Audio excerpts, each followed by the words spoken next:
If you're even remotely familiar with barbecue, then you have definitely heard of the term bark, which is the dark, almost black crust that develops on the outside of your meat when you're barbecuing. Although it can look like it's burnt, it is most definitely not. It is the perfect marriage of rendered fat and barbecue rub that makes low and slow barbecue so amazingly delicious. Well, about a month ago, I made a brisket using some tricks from the UK, and I could not believe how dark the bark was. Seriously, the camera did not do that brisket justice. It was like I was staring into the void, which got me thinking, if I only used a few tricks to get the bark this dark, imagine what would happen if I used every trick I know to make the world's darkest brisket.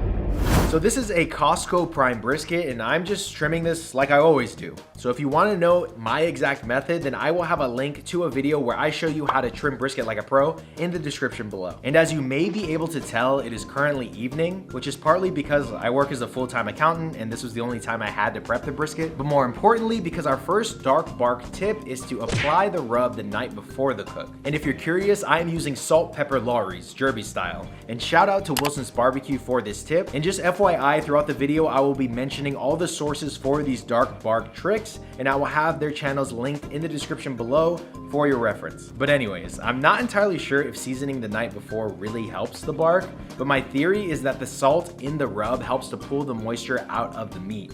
So when you put it on the cooker, it kind of gets a head start on bark development. But honestly, I'm not really a science guy, so I don't know if this truly is the case, but I fully intend to explore this topic deeper in a future video to find out the truth for myself. Okay, so all that's left to do is to get some sleep so we can throw this brisket on in the morning. Good night.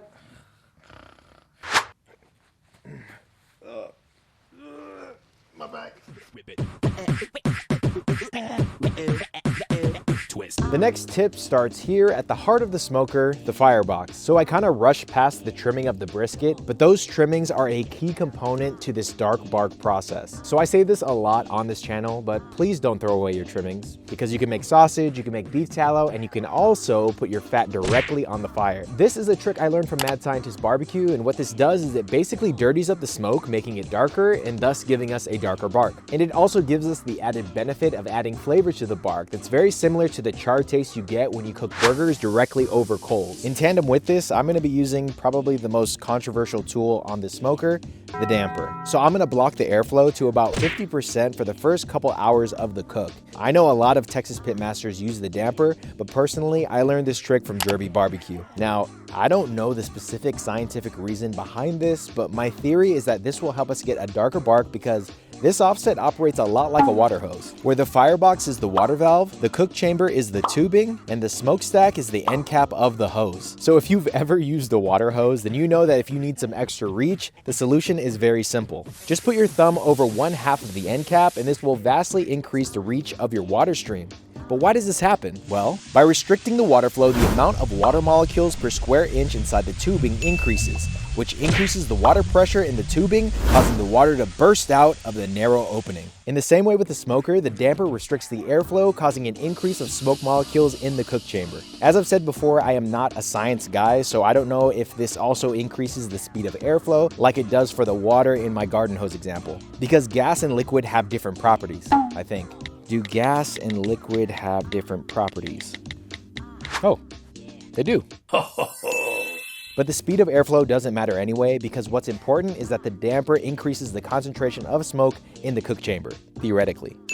And the temperature we're going for is 250 degrees Fahrenheit because our next tip is doing a multi-stage cook for this brisket. I learned this trick when I smoked brisket like Wilson's Barbecue. And this works because it extends the cook time without overcooking the brisket, giving it more time in the smoke without compromising the texture of the meat once it's done cooking. And this additional time in the lower cook temperature has the added bonus of allowing the meat to absorb more smoke, because meat stops absorbing smoke after it hits 170 degrees Fahrenheit. So for the first couple of hours, I'll be cooking at 250 degrees Fahrenheit, and then I'll bump it up to 260, and then finally I will finish off the cook at 275. And as we get into the later stages of the cook, to help cool down this brisket, I'm gonna be using another Wilson's Barbecue tip, which is to use a 50-50 soy sauce and water spritz. So not gonna lie, this is kind of cheating because we're essentially just painting the brisket with soy sauce, but if we're gonna cheat, you might as well go the whole way, and that's why I'm using this dark mushroom soy sauce. I learned about this soy sauce from Derby Barbecue, and not only is it super dark, but because of the mushroom that's in it, it has a super intense and really good umami umami flavor. It's also a lot thicker than regular soy sauce, so when you use it as a spritz, it adds a glaze to the meat. The ribs on your screen right now were smoked with just salt and pepper, but it looks super saucy because of that mushroom soy sauce spritz.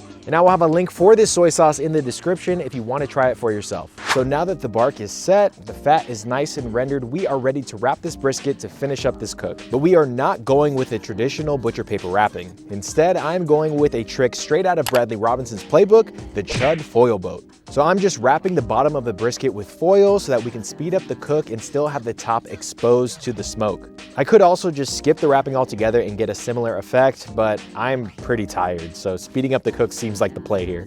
All right, now this brisket is technically done, and it is looking so exceptionally dark right now. However, we are not out of tricks yet, which brings us to the 7th tip, which is a long rest time. Okay, so this is definitely the most barbecue bro science trick on this list, but when I cooked brisket like Wilson's barbecue in a previous video, when I did an overnight rest, I saw how much of a difference it made in the final bark. So I'm gonna go ahead and wrap this brisket in beef tallow and butcher paper, and then I'm gonna wait until it hits about 170 degrees before I stick it in the oven at 170 for the overnight rest. Now the moment we've all been waiting for. It is time to unmask our barbecue black beauty. Ooh, baby.